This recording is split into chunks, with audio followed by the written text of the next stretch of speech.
Hello friends, welcome back to my class. मैं राहुल वाजपेयी स्वागत करता हूं आपका अपनी आज की इस क्लास में। मेरी आज की क्लास का शीर्षक है टू स्ट्रोक और फोर स्ट्रोक इंजनों में अंतर, और इंग्लिश में कहते हो difference between two stroke and four stroke engine. तो आइए जानते हैं two stroke four stroke engine में डिफरेंसेस के बारे में। तो two stroke four stroke engine का पहला डिफरेंस है पावर स्ट्रोक के आधार पर।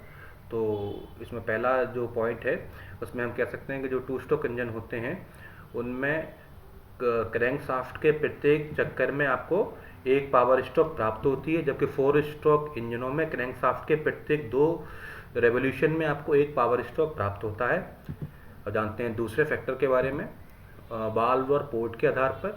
तो जितने भी टू स्ट्रोक इंजन होते हैं उसमें पोर्ट यूज़ किया जाता है, जबकि फोर स्ट्रोक इंजनों में हम लोग वाल्व यूज़ करते हैं। ये क्वेश्चन कई बार कम्पिटिटिव एग्जाम में पूछा गया है कि ऐसा लिखा होता है कि टू स्ट्रोक पेट्रोल इंजन में कितने वाल्व यूज़ किए जाते हैं। अगर आपका कंसेप्ट क्लियर होगा तो आप उसमें लिख सकते हो, उसमें जीरो का ऑप्शन होगा तो आप जीरो का ऑप्शन सेलेक्ट कर देंगे। तो आपको पता नहीं होगा तो तुक्का मार देंगे, 2 4 6 तुक्का मार देंगे, वो गलत हो जाएगा। ठीक है, तो आपको पता होना चाहिए कि टू स्ट्रोक इंजन में वाल्व यूज़ होते ही नहीं है। टू स्ट्रोक इंजन में वाल्व के स्थान पर पोर्ट यूज़ किए जाते हैं। ठीक है, नेक्स्ट, टॉर्क उत्पादन के आधार पर। तो टू स्ट्रोक इंजन ज़्यादा टॉर्क उत्पादित करते हैं, हाई टॉर्क उत्पादित करते हैं, जबकि फोर स्ट्रोक इंजन लो टॉर्क उत्पादित करते हैं। नेक्स्ट है फ्लाईव्हील के वजन के आधार पर। तो टू स्ट्रोक इंजन जो है में हल्की फ्लाईव्हील का यूज़ होता है, जबकि फोर स्ट्रोक इंजनों में भारी या ज़्यादा वजनी फ्लाईव्हील का उपयोग किया जाता है। ठीक है, ये इससे भी क्वेश्चन एक आता है कि टू स्ट्रोक इंजन की फ्लाईव्हील फोर स्ट्रोक के कंपैरिजन में हल्की होती है, भारी होती है। तो आपको पता होगा तो आप इजीली सही आंसर सेलेक्ट कर सकते हैं। नेक्स्ट, धुआं और दक्षता के आधार पर। तो जो टू स्ट्रोक इंजन होते हैं वो ज़्यादा धुआं छोड़ते हैं और उनकी दक्षता भी कम होती है as compare to four stroke engine, जबकि फोर स्ट्रोक जो इंजन होते हैं वो लेस स्मोक प्रोड्यूस करते हैं और उनकी इफिशियंसी भी काफ़ी अच्छी होती है as compare to two stroke engine. Lubricating oil के आधार पर, ये इस पॉइंट का मतलब है कि लुब्रिकेटिंग ऑयल जो है की खपत कितनी होती है टू स्ट्रोक में और कितनी होती है फोर स्ट्रोक में, खपत बता रहा है लुब्रिकेटिंग ऑयल की। तो टू स्ट्रोक इंजन में अधिक लुब्रिकेटिंग ऑयल इसने की आवश्यकता होती है क्योंकि कुछ तेल ईंधन के साथ जल जाता है। ठीक है, जबकि फोर स्ट्रोक इंजन में कम लुब्रिकेटिंग ऑयल की आवश्यकता होती है। इसमें क्या होता है, टू स्ट्रोक इंजन में क्रैंकेस या हम कह सकते हैं लुब्रिकेटिंग ऑयल स्टोर करने का कहीं इसमें सिस्टम नहीं होता है। इसमें क्या होता है, जब आप फ्यूल फिल कराते हैं तो फ्यूल के साथ ही रिकमेंडेड ग्रेड का लुब्रिकेटिंग ऑयल डाल दिया जाता है ऊपर से। ठीक है, तो ये क्या होता है, जब इंजन वर्क करता है तो फ्यूल के साथ साथ लुब्रिकेटिंग ऑयल का कुछ भाग भी जल जाता है, जिस वजह से ज़्यादा धुआं छोड़ता है और इसलिए आपको ज़्यादा लुब्रिकेटिंग ऑयल की जरूरत भी पड़ती है, क्योंकि लुब्रिकेटिंग ऑयल का कुछ हिस्सा बिना अपना नेसेसरी वर्क किए ही जल जाता है। ठीक है, जबकि फोर स्ट्रोक इंजन में क्या होता है, एक सेपरेट क्रैंकेस होता है। क्रैंकेस मतलब जहाँ पर लुब्रिकेटिंग ऑयल को आप स्टोर करते हैं। ठीक है, तो वहाँ पे सेपरेट जो है लुब्रिकेटिंग ऑयल वहाँ पर स्टोर किया जाता है, तो इसलिए वो जलता नहीं है और वो अपना कार्य अच्छे से करता है। इसलिए जो फोर स्ट्रोक इंजन में आपको कम लुब्रिकेटिंग ऑयल की आवश्यकता पड़ती है और अपना फंक्शन को इफेक्टिवली परफॉर्म करता है इंजन में।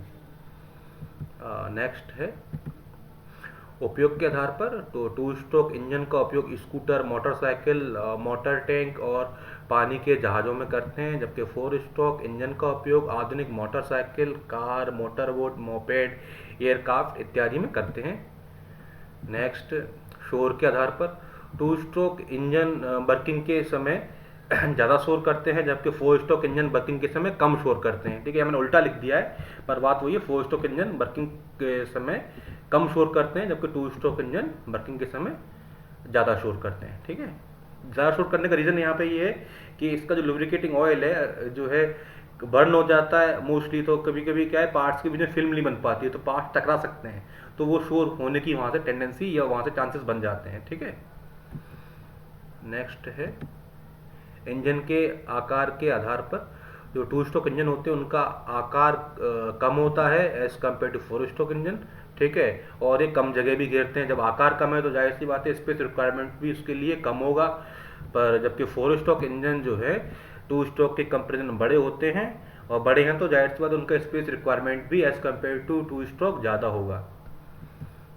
नेक्स्ट पॉइंट है संरचना के आधार पर टू स्ट्रोक इंजन की संरचना सिंपल होती है, जबकि फोर स्ट्रोक इंजन की संरचना थोड़ी जटिल होती है क्योंकि उसमें ज़्यादा पार्ट्स यूज़ किए जाते हैं। अब जैसे मैंने आपको बताया था पहली स्लाइड दूसरी स्लाइड में कि टू स्ट्रोक इंजन जो होते हैं उसमें आप पोर्ट यूज़ करते हैं, ठीक है। तो जब आप पोर्ट यूज़ कर रहे हैं, बाल्ब नहीं है तो पोर्ट, तो उसमें आपका एक तो कैम शाफ्ट की यूज़ नहीं होता, तो एक पार्ट आपका ये हुआ हट गया आपका, ठीक है, कैम शाफ्ट नहीं होता। तो इस तरह से क्या है कि फोर स्ट्रोक में पार्ट्स आपके बढ़ जाते हैं, ठीक है। बाल्ब है, बाल्ब के साथ आपको बाल्ब ऑपरेटिंग मैकेनिज्म लगानी पड़ेगी, कैम शाफ्ट होगा, टैपेट होगा, तमाम तरह की आपको लगानी पड़ती हैं। तो वो पार्ट्स यहाँ टू स्ट्रोक में नहीं होते हैं। तो टू स्ट्रोक की इस तरह से क्या है संरचना सिंपल हो जाती है, इजी कंस्ट्रक्शन होता है, इसका मेंटेनेंस भी इजी होता है, ठीक है, क्योंकि कम पार्ट्स हैं तो मेंटेनेंस भी इजी होगा, ठीक है।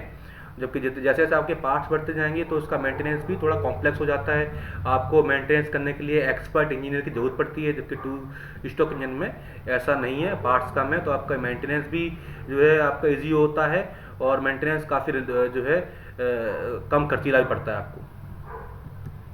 नेक्स्ट है लागत के आधार पर टू स्ट्रोक इंजन में कम पार्ट्स होने के कारण ये इंजन फोर स्ट्रोक इंजन की तुलना में सस्ते होते हैं, इनकी मरम्मत भी कम खर्चीली होती है, बात हमने डिस्कस कर ली है, ठीक। कम पार्ट हैं, जाहिर सी बात कम पार्ट तो कम खर्चा, ठीक है, और कम पार्ट है तो मेंटेनेंस भी आपका इजी होगा और सिंपल हो सकता है, ठीक है, और आपको ज़्यादा एक्सपर्ट की जरूरत नहीं पड़ेगी, है ना। जबकि फोर स्ट्रोक इंजन में ज़्यादा जो है आपके पार्ट्स बढ़ जाने तामझाम बढ़ जाता है और एक्सपर्ट की आपको जरूरत पड़ जाती है उसमें, ठीक है। नेक्स्ट है ईंधन दक्षता के आधार पर तो टू स्ट्रोक जो इंजन होते हैं उनकी इफिशियंसी कम होती है as compare to four stroke engine, ठीक है, जबकि फोर स्ट्रोक इंजन की ईंधन दक्षता अधिक होती है। अब यहाँ पर क्या है आप देखिए मैंने लिखा है जो एग्जॉस्ट आपका है, एग्जॉस्ट पोर्ट के खुले रहने के समय ही फ्यूल के स्प्रे होने के कारण, ठीक है, इसमें क्या होता है आपका टू स्ट्रोक इंजन में जब आपका एग्जॉस्ट पोर्ट खुला खुला होता है उस समय क्या होता है फ्रेश जो है आप क्या नाम है आपका फ्यूल का स्प्रे होता है, ठीक है। उस समय क्या होता है तो आपका जो कुछ पोर्शन है आपका, ठीक है, फ्रेश फ्यूल का, ठीक है, वो आपका बिना जले ही आप मतलब बिना उपयोग हुए ही क्या होता है एग्जॉस्ट गैसों के साथ ही बाहर निकल जाता है, ठीक है। तो ये क्या हुआ यहाँ पे आपने उस फ्यूल का उपयोग ही नहीं कर पाए, वो बिना जले ही बिना जो है उस अगर वो जो है कंबशन चैम्बर में बर्न होता प्रॉपर तो उससे जो एनर्जी निकलती लिबरेटेड होती तो उसको आप इफेक्टिव वर्क में यूटिलाइज करते, पर यहाँ पे क्या हुआ वो बिना जले ही एग्जॉस्ट के साथ ही बाहर निकल गया, तो इससे क्या हुआ यहाँ पे आपको लॉसेस हो गए, ठीक है। मान के चलिए आप ने जो है जो इंजेक्टर ने 10 ml फ्यूल स्प्रे किया तो उसमें से फॉर एन एग्जांपल 4 ml आपका जो फ्यूल था वो बिना जले ही बाहर निकल गया, तो आप सोच सकते हैं कि आपका 4 कितना आपका 40% का अराउंड लॉस हो गया, ठीक है। मैंने आपको एग्जांपल दिया है, तो इस तरह से लॉसेस होते हैं इसमें, ठीक है। तो ये है ईंधन दक्षता के आधार पर आपको क्लियर हो गया कि टू स्ट्रोक इंजन की इफिशियंसी कम होती है और फोर स्ट्रोक इंजन की इफिशियंसी ज़्यादा होती है।